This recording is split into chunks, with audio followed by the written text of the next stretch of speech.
So what do you call this? A birthday present?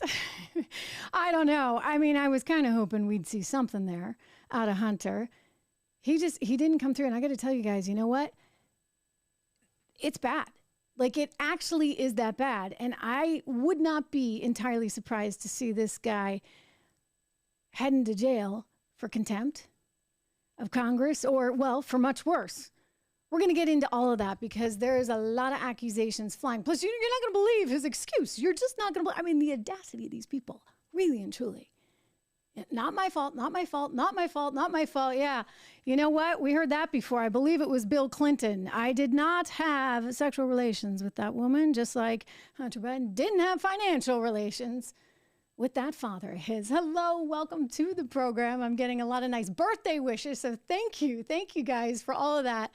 I do appreciate it. You know, sometimes you get to the point where you're like, all right, I'm just going to try and pretend it's another day, but I can't do that because you are all so generous and so kind and so nice, and I've gotten so many lovely messages, so thank you for that. You're watching The Trish Regan Show. I am Trish. We are brought to you, as always, in part by our friends over at LegacyPMInvestments.com, LegacyPMInvestments.com, 1-866-589-0560. You may have seen that the Fed, well, it held steady on rates, and everybody loved that because the other day until it doesn't.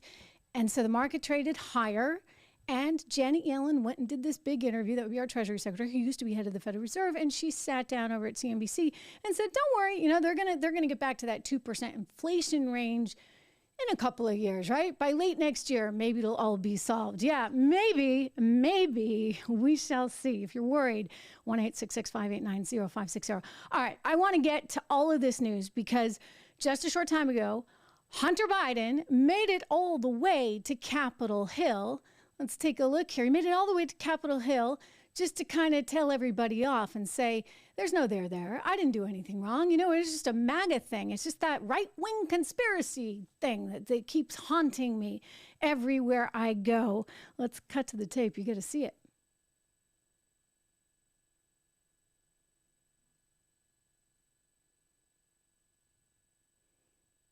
Okay, maybe we will get this, maybe we won't. I'm going to chat with our producer right here and see if we can. But I want to say one thing to the American people. Well, there's Clinton. I got to play that for you too. But anyway, we got Hunter Biden today.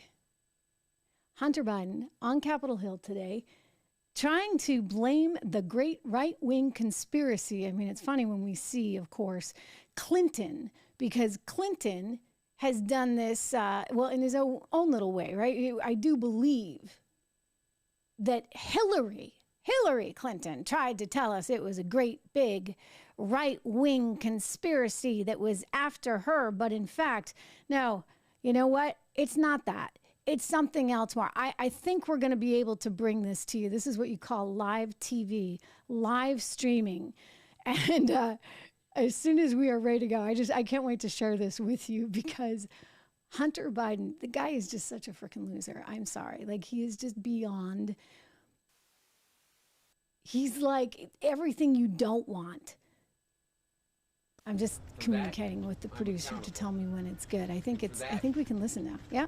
Good? Okay. Let's listen. Hunter Biden talking gibberish, blaming everybody else today on Capitol Hill, can't be bothered to actually obey the subpoena, and he's gonna be in big trouble for this. Let's play it.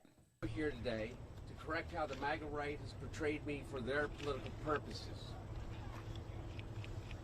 I am first and foremost a son, a father, a brother, and a husband from a loving and supportive family. Yeah, he wants you to remember he's a human being. I'm proud to have earned degrees from Georgetown University and Yale Law School. I'm proud of my legal career. And he went to all those elite institutions that no one can stand. A dozen different boards of directors. And I'm proud of my efforts to forge global business relationships. Oh, I'm proud of my foreign agent lobbying stuff that I didn't register for. I mean, really. All right, so we're pausing it there because that's just kind of bonkers, right? Like right now, already he's ticked everybody off because he wants you to know all the fancy schools he went to, which he probably didn't deserve to get into, let's be honest. And he's got this great career of trying to advance international relations. No, you had a great career trying to advance your own little pocket lines there, mister. Right? With $24 million allegedly that came into your family from all over the world, from China, Romania, Burisma, the Nat Gas company that's now pretty much defunct, that was bad news, and you were somehow in bed with those guys to the tune of $83,000 a month for what? Oh, we know. Devin Archer, he told us. Let's listen some more. For 6 years. Okay, wait. Sorry, I have to jump in again. Do you see the chorus of choir boys behind him there? What's that about? All those kids. Is that by design? Was that choreographed? Let's have the whole little group of Boy Scouts walking behind you, all dressed in their nice little coat and tie as you talk about what a stand-up guy you are, how you're a son, you're a father, you went to great schools. And then just miraculously, it's like the doves that come out, at the end of the wedding and they fly off. Miraculously, this little group of choir boys and girls starts to materialize, mostly boys, I can't see that well, but materialize there behind him, dressed in their coat and tie. Is that a coincidence? Probably. It's a heck of a one if you ask me. Or maybe they were offered the opportunity to walk right through that camera shot. I don't know. I just think it's interesting optics. Let's keep listening. Including members of the House committees who are in a closed-door session right now, have impugned my character, invaded my privacy, attacked my wife, my children, my family, and my friends. They have ridiculed because you're not fair game. Is that what you're trying to tell us, mister? You don't deserve to be fair game. Can you imagine, guys, can you just imagine? I want to know what you would think. I'm going to look in the comments here. If this were Trump Jr., right? Can you imagine if Don Jr. had any kind of set of facts that looked anything like what Hunter Biden has? How quickly, how aggressively, how horrendously the entire system would go after him. And this guy, this privileged punk thinks that somehow he's above it all and that he doesn't deserve this and that his dad is so great, his family is so great. And so what if he spent $688,000 over the course of 3 years, allegedly, reportedly, on various women? No, that doesn't matter. No, he's just a great guy and deserves a whole lot of praise for that. It gets worse. I got to play the whole thing for you. Let's keep listening. My recovery, and they have tried to dehumanize me, all to embarrass and damage my father, who has devoted his entire public life to service. For 6 years, I have been the target of the unrelenting Trump attack machine, shouting, "Where's Hunter?" Well, here's my answer. I am here. Let me state as clearly as I can. My father was not House financially Oversight Committee. involved in my business, not as a practicing lawyer, not as a board member of Burisma, not in my partnership with a Chinese private businessman, not in my investments at home nor abroad, and certainly not as an artist. Let's listen a little more, if we can. I think that's the part where he's saying, right? I have no During my battle with addiction, with my father. My parents were there for me. They literally saved my life. They helped me in ways that I will never be able to repay. And of course, they would never expect me to. And in the depths of my addiction, I was extremely irresponsible with my finances. But to suggest that is grounds for an impeachment inquiry is beyond the absurd. It's shameless.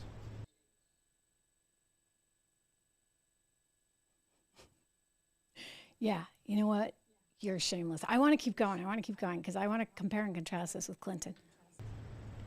There is no evidence to support the allegations that my father was financially involved in my business because it did not happen. Boom!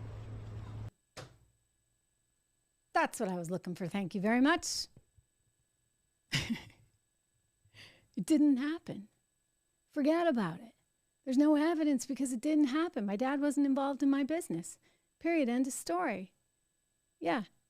That's what he said, right? I do recall somebody else saying something kind of similar. Of course, he had the job that your dad now has. Can we cut to the memory lane there with Bill Clinton? But I want to say one thing to the American people.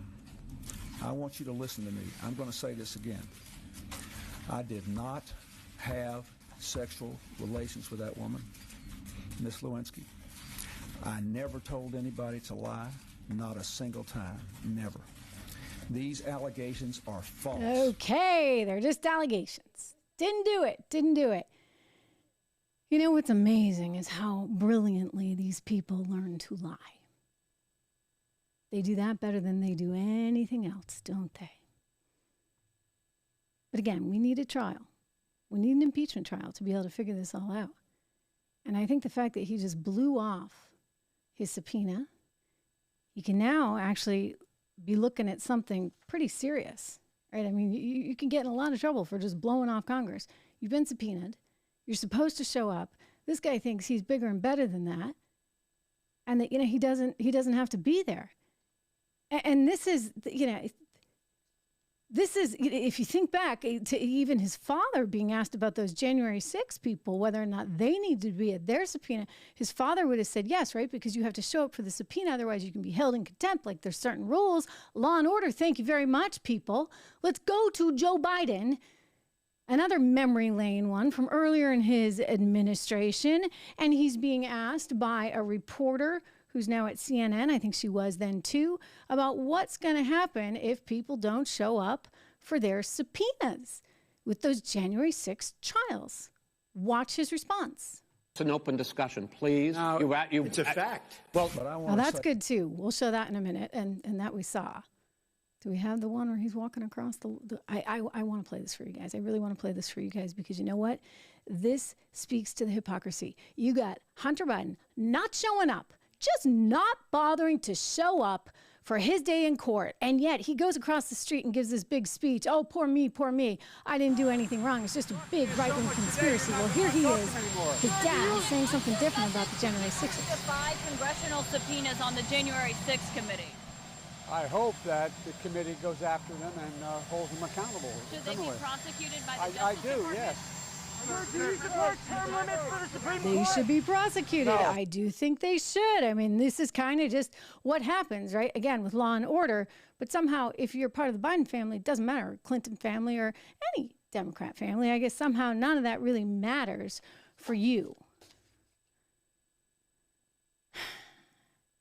This guy, Hunter Biden, is alleged to have been acting as a foreign lobbyist. He did not declare. By the way, he already signed off on that. His lawyers are trying to say, oh, wait a second, that plea deal, it's still in place, right? Like we thought that was in place. No, guys, the judge said this doesn't make any sense. She ripped it up. You said the plea deal was over. So you know what? You are going back to square one. And when you go back to square one, it means we're looking at all those allegations, which you already signed off on, by the way. And those are serious. You admitted you didn't pay your taxes. I mean, you can't just not declare your income and think you can get away with not paying the IRS. For goodness sakes, your own father is trying to go after all the nickels and dimes he can in everybody's couch cushions. And yet you are getting away with not declaring millions of dollars in income. I mean, that is atrocious. And by the way, I'm just saying, he's already admitted to that one.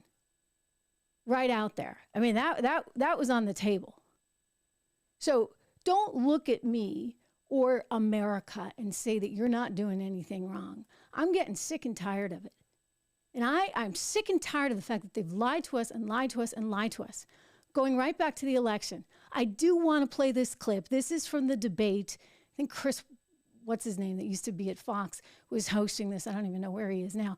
Anyway, he had this debate, and Trump starts going after Biden for all of this stuff that we are now learning in great detail was true. And I say that because, you know what? Hunter admitted some of this stuff in the original plea deal. And Joe Biden says, no, not the case. Watch this. It's epic. Trump totally takes him down. Let's take a look at this clip. It's an open discussion, please. Now, it's a fact. Well, you have raised an issue. Let the Vice President answer. Discredited. Did Burisma pay him $183,000 a month with no experience in energy? Mr. President, my son did nothing wrong at Burisma. I think he did. Mr. President, let him answer. He doesn't want to let me answer because he knows I have the truth. His position has been totally, thorouly discredited. By who? The media? By everybody. Well, by the media, by our allies, by the World Bank, by everyone has discredited. Matter of fact, even the people who testified under oath. So let me ask you this. No, go ahead, Mister. I'm listening to you. People under. He got $3.5 million from Moscow. He testified under oath. Yeah, he testified under. He's trying to also cite like the 51 spooks that came out. You know, the former deputy director of the CIA, who got a whole bunch of his friends together, a bunch of political hacks and ex-spies, and they signed off on this thing that said, no, the FBI wasn't investigating Hunter Biden's laptop. When it turned out, yes, the FBI was investigating Hunter Biden's laptop, and they were investigating a whole lot. Meanwhile, now Congress, they're going to be investigating a lot.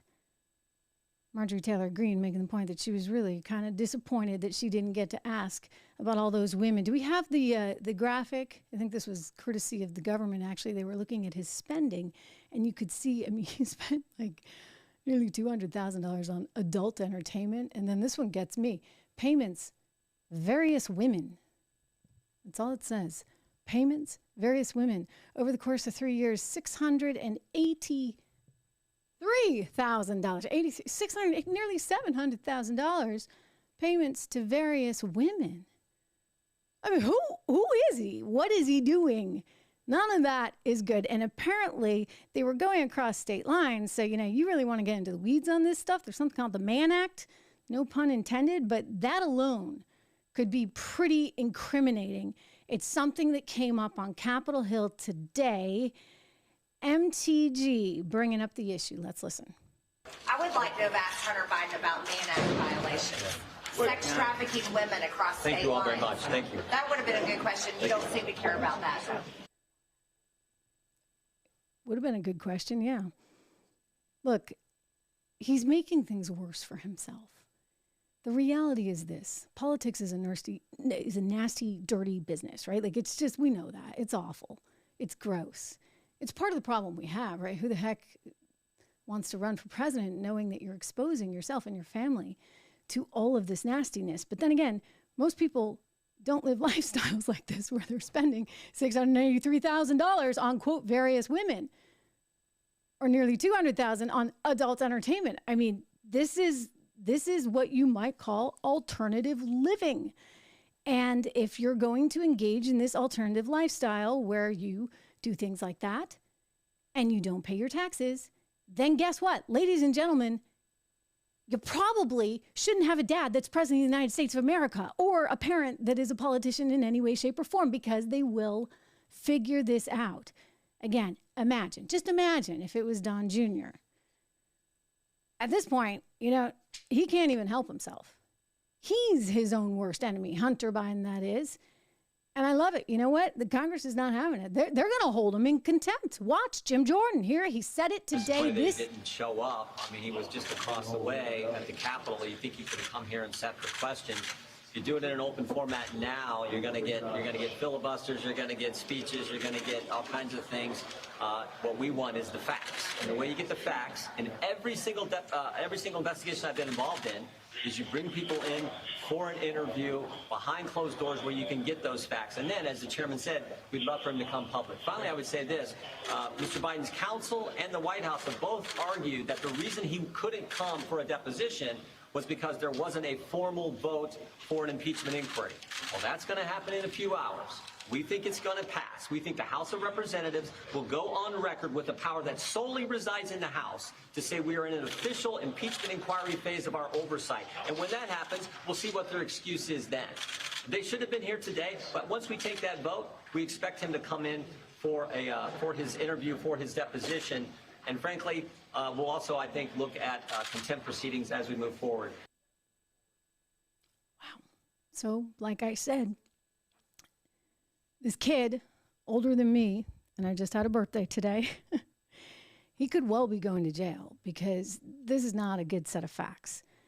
Everybody went after Trump and he said, hey, why not just like play ball? I mean, they're being jerks, right? But you're making it worse sometimes when you don't turn over what they need, et cetera. This is what Hunter's doing. He's like trying to out-Trump the system, and it's not going to work. It's not going to work. Certainly not for him. Unbelievable stuff. So I would not be surprised if in a fairly short amount of time you find Hunter Biden on his way to jail.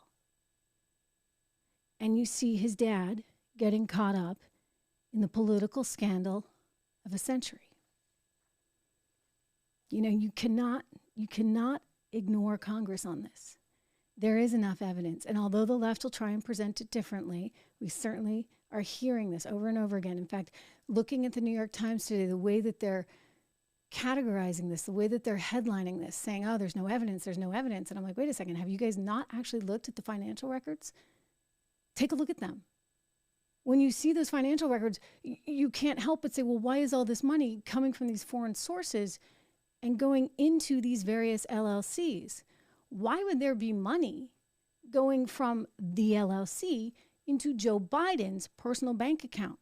They'll tell you, oh, loan repayment, that's what it was. Well, you don't like mix and match like that. This is like accounting 101 stuff. Your personal is your personal, your LLC is your LLC. And if you can't figure that out, buddy, then, what are you doing as president of the United States of America, Joe Biden? Especially knowing that you wanted to run for president. I mean, you'd think you'd be dotting the I's and crossing the T's like nobody's business unless you just say and think, the rules don't apply to me. And clearly that's what this guy thinks. The rules don't apply to him. I mean, they never have. So why should they now?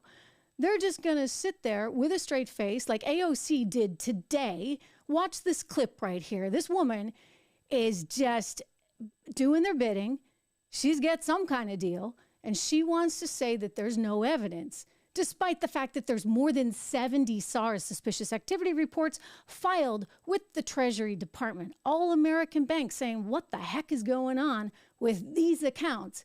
Yet AOC does this. Let's play this one. Not only is the committee not allowing Hunter Biden to testify publicly, but they have not called a single witness, a single first-hand witness to any of their allegations. Hunter wouldn't go. They haven't allowed anybody to testify publicly because they do not have a single witness to any of their alleged allegations. They don't. So to set the record straight on that one, guys, Devin Archer, remember what he has said and he told us, actually courtesy of Tucker Carlson, who he did an interview with shortly after he spoke to Congress. He admitted they had a business, and the business was selling the Biden brand. That's what they were doing, and they never registered as foreign agents, foreign lobbying agents. So that in and of itself is illegal, which is why, by the way, there were more than 70 suspicious activity reports filed with Treasury. Like, that's a rare thing to get. Just to explain that for a second, because when your bank actually thinks it's a big enough deal that they have to file with Treasury, that's not good. That's not good. So we've seen the financial records. We've heard from Devin Archer. We have heard from the various IRS investigators. They're like, what just happened, right? All those whistleblowers that came forward and said they couldn't understand why they couldn't move forward with this case. There's a lot of corruption here. And they're going to double down and just say, nothing to see here. It's nothing but a MAGA conspiracy. I think not, guys. I think you got a big darn problem. And you're not going to be able to wiggle your way out of it. You have been found out. And it's high time, because you know what? That office should not be for sale. And the kids should not be collecting money to do any kind of quote-unquote foreign lobbying. And this one, certainly, who had no business experience and no acumen for any of this, should not have been doing that. That was very clearly an access play. And that's why we need the trial. And we're going to get it. This impeachment inquiry Mark my words, that's happening. That's going to be launched. They are going to proceed forward with the contempt, being held in contempt of Congress, refusing to show up for your subpoena. Hunter Biden, it's over. And you're making it so much worse for your dad. Awful. We have more breaking news today.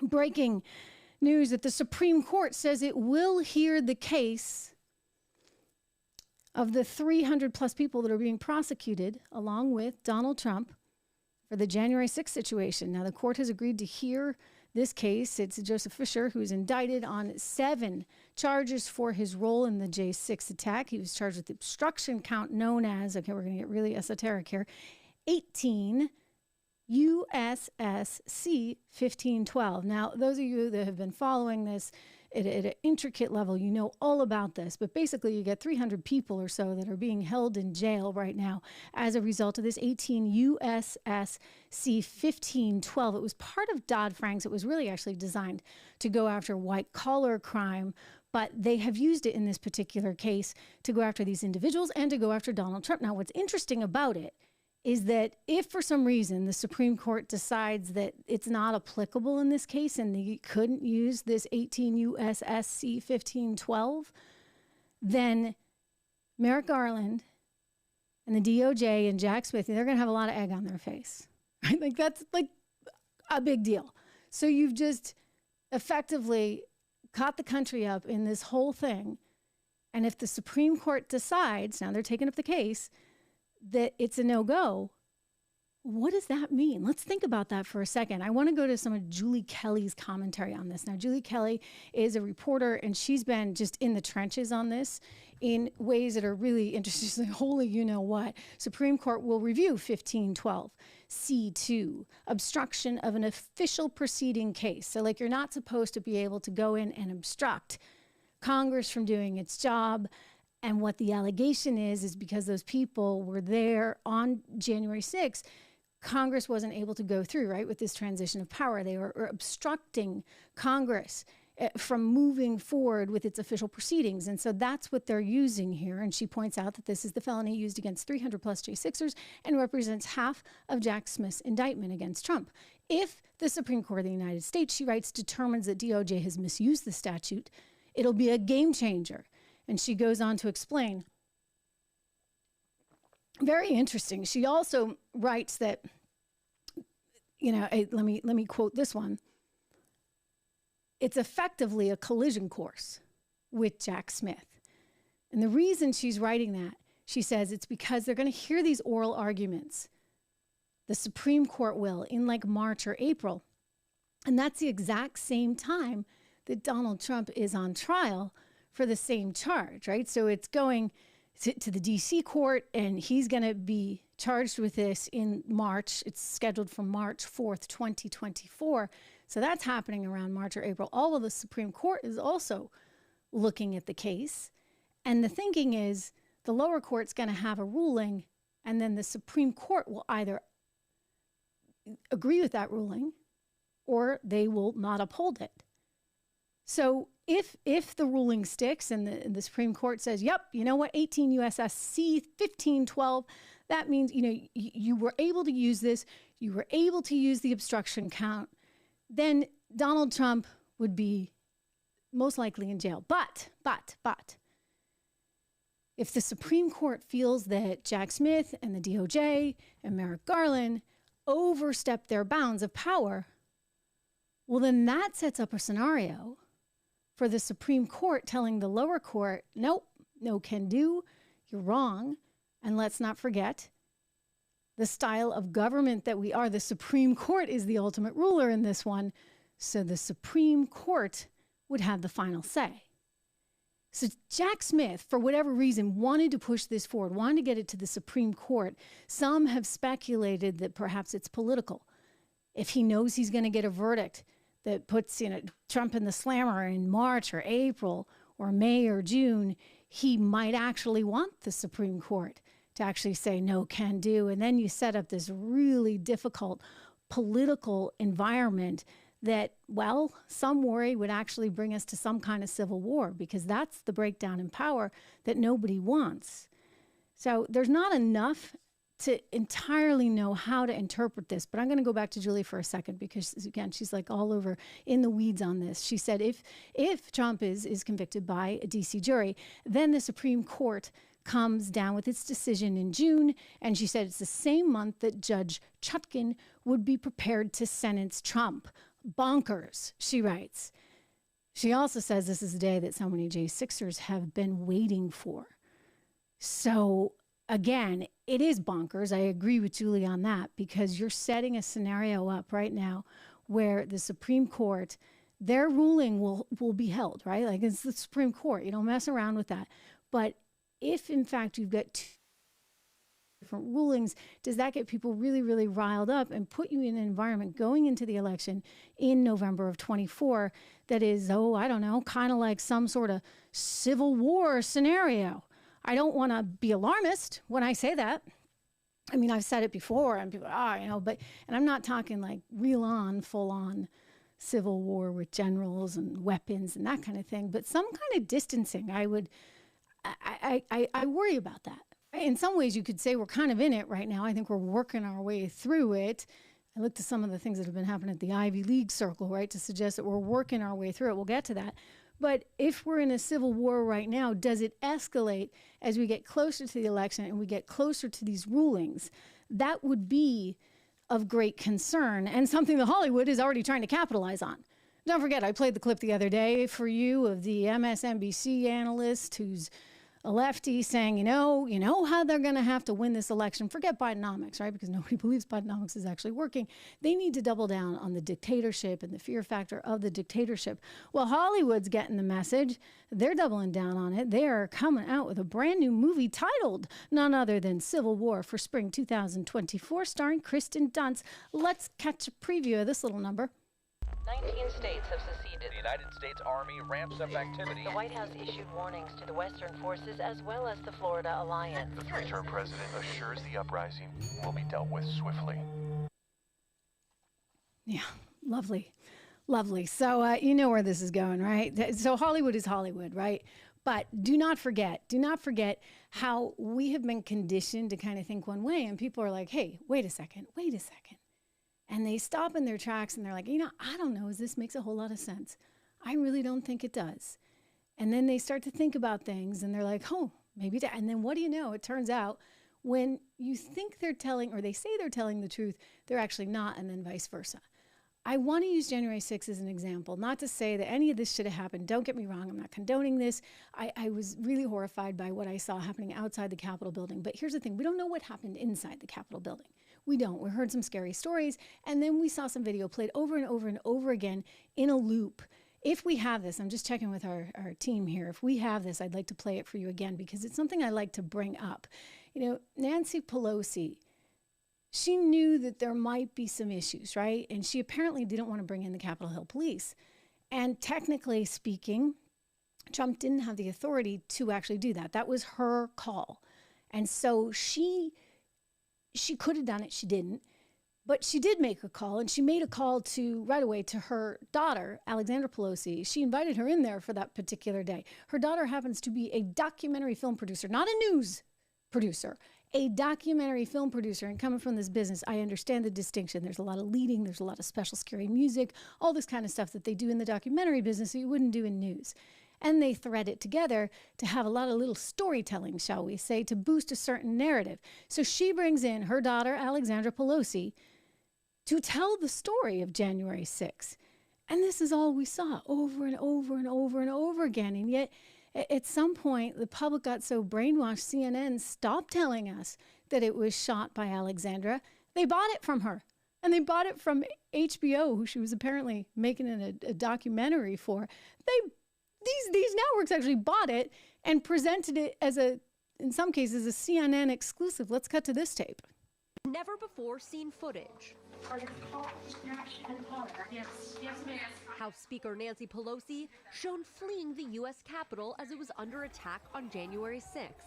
The videos captured by her daughter, Alexandra Pelosi, a documentary filmmaker. We have got to finish the proceedings or else it will add a complete character She provided some of her footage to the January 6th Select Committee, who played clips in their hearing Thursday. I mean, right? You can't make this up. I mean, again, let's take you at your word, Nancy, all right? So you were really scared. You thought this was a big deal. I mean, one, you might have called the Capitol Hill Police, but let's just say, you're really like, you don't have your you-know-what together and you couldn't get yourself to a phone to do that. Why do you bring your daughter in? Like, wouldn't you call your buddies at NBC News or MSNBC or ABC or someplace? Like, right? Why is it your daughter? And why is your daughter then turning around and selling it to CNN? They call it a CNN exclusive. You know how this news business works? Somebody buys the tape so then they can run it as their own, as an exclusive. And so that's what we saw over and over again. That's what they played in the hearings. And so I point this out only because we don't know what actually really and truly transpired on the interior of the Capitol building. There's like 42,000 hours worth of tape. Mike Johnson is releasing it all. I think that's healthy. I think that's good. Provided, yes, you can protect certain security measures. Let the public in on this because you are being so incredibly biased and distinct in all of your presentation. This is why it's good.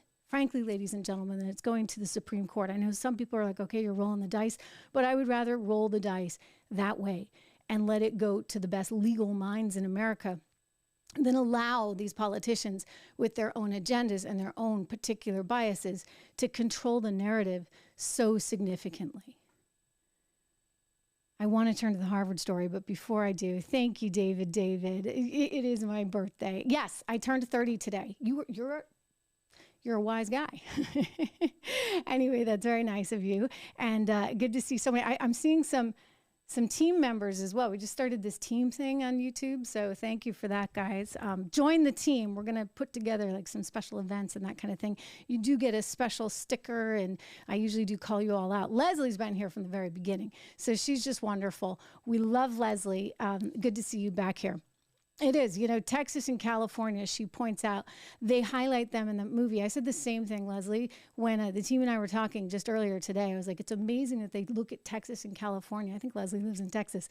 It's like a different brand, right, of country down there. And hopefully it sticks and it stays because I kind of like the people I know from Texas. Let's turn right now to some more news just coming out. Harvard University is coming out in defense of Claudine Gay, the president of the university, after her just abysmal performance on Capitol Hill. She somehow, in her very poorly worded defense of herself, seemed to be defending the horror that we've seen on campus at Harvard University and on other campuses. Now, most people looked at that and said, whoa, this is out of control. This is not good.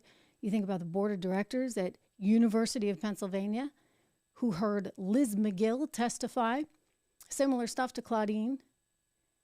And they were like, gee, this is bad. We got to get rid of this woman. So they tossed her. She's out. She's fired. I mean, she's got some little job over at the law school, I guess, because, once you're tenured, you're tenured. But she's out.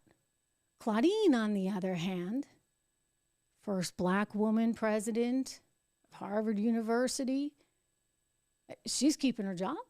She's keeping her job. And on top of that, it comes just as there's also some plagiarism allegations that are pretty significant and pretty serious about how she's stolen ideas and actually literally, according to these allegations, plagiarized paragraph by paragraph in some of her writings. And Harvard University's like, oh, it's fine. Like, we're here in support of her. What's that about? So CNN has to get involved, of course, and CNN decides to make this all racial.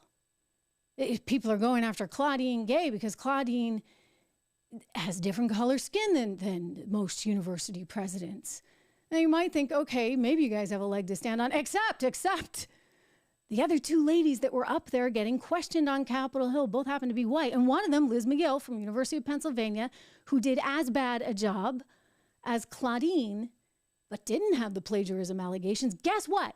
She got fired. So how does it make any sense at all, when CNN starts spinning this little narrative into the marketplace? Watch it. I want to know what you think. Nicole, thanks for joining us. So, Nicole, what do you make of the fact that this was striking to me? Some of the same voices who are your toughest critics are the ones who are Claudine Gay's toughest critics and the loudest voices calling for her ouster. Do you think that these two things are related, this idea of pushing back on diversity and inclusion in higher education and getting the president of Harvard ousted from her position? Oh, absolutely. So they're using the guise of pretending that this is about concern over anti-Semitism, which is, of course, something that all of us should be concerned about. It's really just further their propaganda campaign against, racial equity. So when you think about the fact that Harvard, this nation's oldest university, had about a 370-year explicit racial quota of only hiring white men to be the president, it's laughable to think that the first ever black woman following that unbroken line of white racial quotas is the one who's unqualified. I mean, this is kind of the beauty of how racism works. If you are black and you don't achieve, if you don't succeed at the highest echelons, it's because you're lazy and you're not smart enough. If you do achieve and you do succeed and you do rise to the top of your profession, it's because you didn't deserve it. So again, the white lady got fired, okay? Claudine kept her job. You ought to be like really happy right now, guys, all right? Claudine kept her job. These people are never happy. They're just never, ever happy. And I'm sorry, Claudine should not have her job. I went to high school with this woman, actually. It's my birthday. We've been talking about that. Do we look like we're the same age? Actually, she was a senior when I was a freshman, I believe. I do not remember. I've told you guys that before.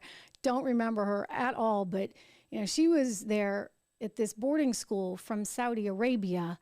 I was just a townie, okay? Like I was just a New Hampshire live free or die townie. She was all the way imported from Saudi Arabia.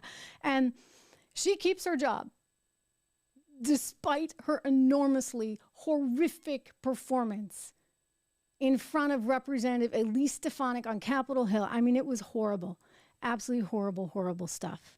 So don't try and call the racism card now. I'm sorry. It's just not going to work. And we ought to be beyond this, please. Can we be beyond this? Be beyond this? I mean, why are we regressing?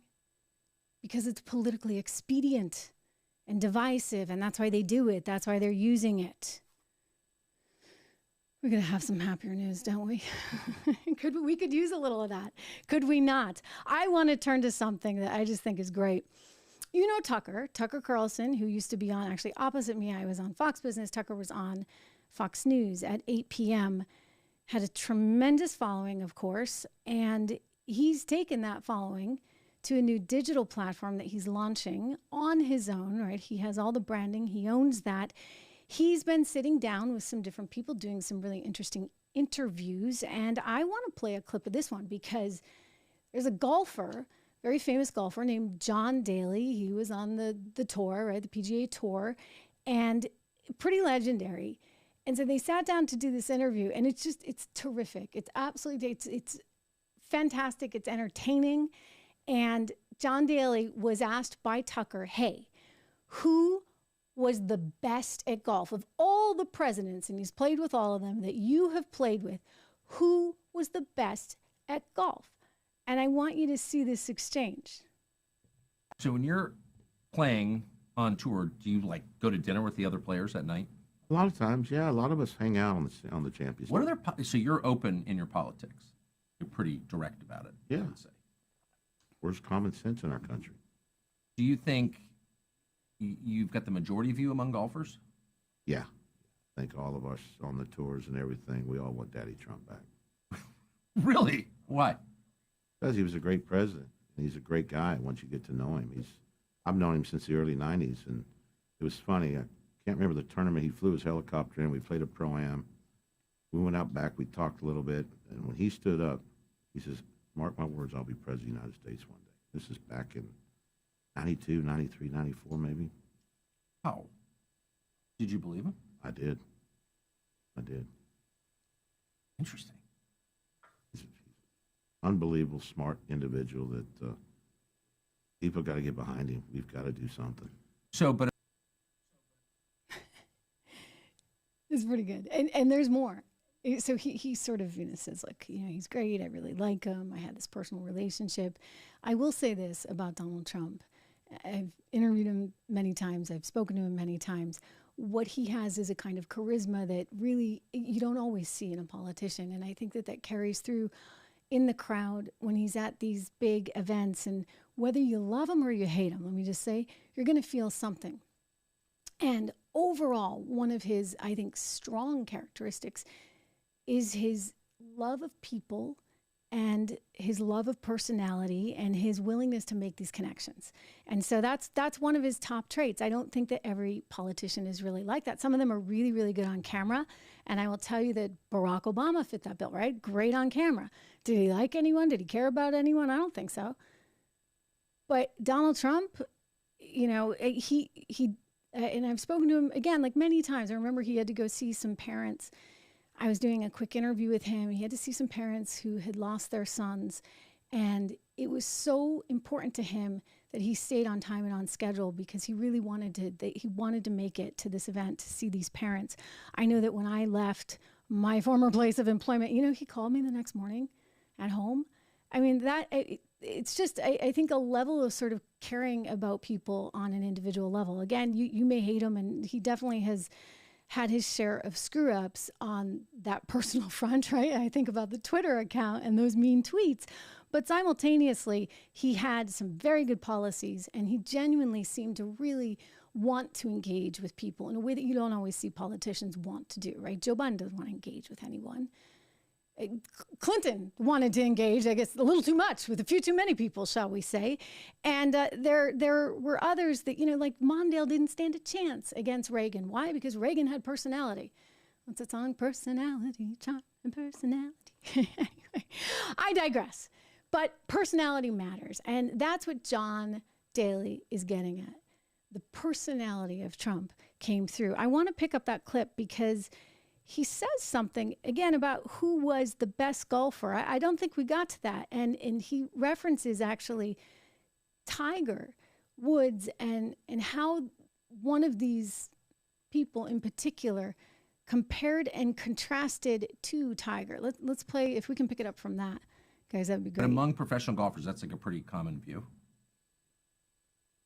No doubt. How's his golf? How would you assess it? I got to work with his chipping a little bit, but he hits it good. He putts it good. We just got to work on his chipping. What's wrong with the chipping? He just got, like I keep saying, you got to move the ball up. Everybody thinks when you chip, you got to move it back. You actually need to move it up a little bit. If I don't see him for a while, it goes back to that bad habit again. So when you correct him, he chips it like Tiger or Phil. So why not be like full-time Trump golf coach? That's great. You can go watch Tucker on his show. I want to play one more little clip. So we'll pause it for just a second. I want to get to one more thing because he talks about Clinton in this interview. But, Tucker has his own thing now, and you can subscribe and you can watch the entire interview. And I like to put that out there. One, because I'm using his clip. So thank you, Tucker, for that. And two, because it's important as we all look at this changing media landscape to really, I think, support one another in these different ventures. And hats off to him for going solo. It's better this way. Trust me. Anyway, he did ask him. He said, was there a president that cheated? Might this have been Bill Clinton that cheated at golf? And I couldn't believe the answer. Let's see if we can cut to that question and the answer right now. He does seem serious about it. And if we have to watch a little more, it's okay. Oh, he loves it. He's passionate about it. But what I love about him, he plays quick. We'd go out play golf. We could have an eights-in with him, and we're done in 3 hours. Really? Yeah. So he's still extolling the virtues of Clinton Donald Trump. Golf, is that true? Oh, yeah. I mean, Bill would take the club back and say, oh, shit, give me another ball. Before he even hit the first one, he'd throw another one down. But he never kept score. I mean. Did you ever play with him? Yeah. I had to play with him one time. What'd you think? Okay, I just thought that was funny, and I wanted to share that with you. I did. One more little thing, just to keep it on a happy note on this birthday Wednesday, December the 13th.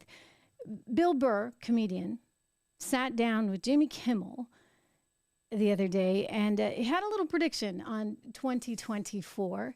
He really thinks that, with everything that's happened, time and time again, all of this legal stuff that keeps hitting Donald Trump straight in the face, it keeps making him stronger. And so because of this, the comedian is predicting that it's actually going to be very beneficial to Donald Trump come November of 2024. I want you to see this. I want you to see this. I want to get your reaction. Let's see if we can play this one for you. Like, you want to see a great case thing on, like, narcissism. Liberals are so stupid the way that they handle Trump. What do you mean? You should shut up. He's a narcissist. Neutral energy. Yeah. You think he'd go away? You know what I think he was? I think he was a one-hit wonder. Right? He wrote The Twist. And then that was it. He was on the casino circuit, and then you idiot liberals wrote him Twist again when you indicted him. And now he's a martyr. And now he's coming back, Jimmy. The peppermint twist is back. He's coming back. It's going to be great for comedy. He's coming back.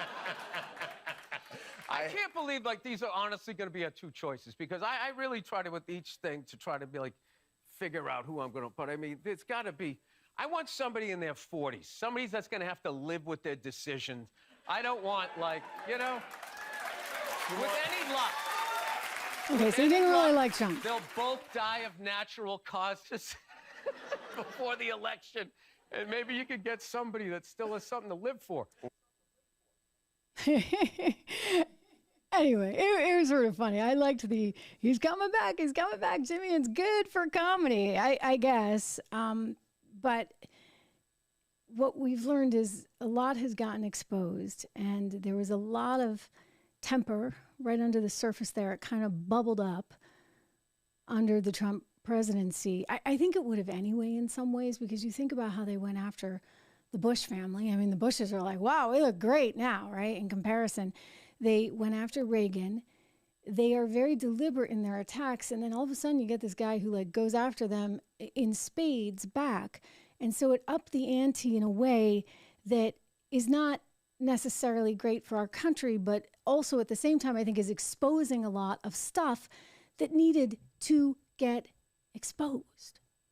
Right? Like, you can't have the government just lying and lying and lying to you, because at some point you're really going to need the government to tell the truth, and the government is going to need the people to believe in them. But if you ruined it by crying wolf a few too many times, then it's game over. I want to welcome one of our newest members, Larry Daca. Thank you for joining us as a member. I want to welcome, of course, always has been here from the very beginning, Leslie, back here on the show. Happy birthday to you, Leslie, as well. Yes, December is a great birthday month. Of course, we're in good company, right, with baby Jesus as well. So you can't go wrong having been born in December. But happy birthday to you. December 10th was Leslie's birthday. And as I said, like, we're growing this sort of bit by bit, all organically, right? This is all just you and me and you guys getting the word out and sharing and liking and commenting. There's no money spent on marketing. We're just kind of bootstrapping this thing together. And wouldn't you know, as Don, you so kindly point out, we are now above 170,000. So that's a big deal. Thank you, David, for all your generosity and for coming to this program so often. I see you. I know you're a very, very famous face. And of course, famous name, shall I say, in our chat. But of course, I appreciate the thoughtfulness on the, yes, I turned 30. I turned 30 today. It's all good. It's all good. Anyway, like I said, it's really nice to see all these. And I like hearing your comments. It's interesting to get the perspective. I create an opportunity for you guys to even send more stories. So for example, if you're looking at something, you like something, include it. Feel free to include it in some of our chats here, because I like seeing these links and I'm always looking, like 24/7, looking for news, trying to analyze all this news and get some perspective. Alphonse has been really good about that, reaching out and letting me know about certain things that are on his radar. I appreciate that. And I encourage you all to do that. And for all of us to do that sort of together, right? Like, we are a team, if you think about it that way. I do, as I said in the beginning, I want to give a shout out to our sponsor again, LegacyPMInvestments.com. Charles is going to be back on the show next week, I believe, because I want to get his reaction to this Fed stuff. I think the Fed is just kind of crazy, and they've been extraordinarily lucky still here If you look on an apples to apples basis, guess what? You know what? Inflation is here. It's actually much more similar to what it was back in the days of the late 70s before they changed the rules, before they actually stripped out housing. And everybody spends all this time on core CPI instead of actual CPI. It's consumer price index. They're stripping out food and energy. And I'm sorry, that's what people use. That's what people consume. So inflation is still here. The Fed wants to get it back to 2%. Janet Yellen saying today she thinks she can do it. I'm not going to hold my breath. I'm not going to hold my breath. I do know this. They do not want to raise rates going into an election cycle. So this was sort of their last opportunity to do it. So when you look at the market today and the market closed higher, it's because of this expectation. The expectation that, guess what? We're just, it's game on. The spigot is open. The candy store is full. And it's going to be potentially a little bit more of a sugar high. But you know what happens with the sugar high? When you come crashing down from that thing, it's not good. It's not good. And so if we had a little bit more responsibility that was enforced from our Federal Reserve, then maybe we wouldn't be looking at the kind of inflation we have been. So I point that out to all of you guys. It's just an important thing to think about. Again, I want to thank you all for being here. I want to thank some of our new team members for joining. Remember, you can follow me on Facebook, on YouTube, on Rumble, on Twitter, on Truth, like everywhere. Locals as well. Thanks so much, guys. I will see you tomorrow.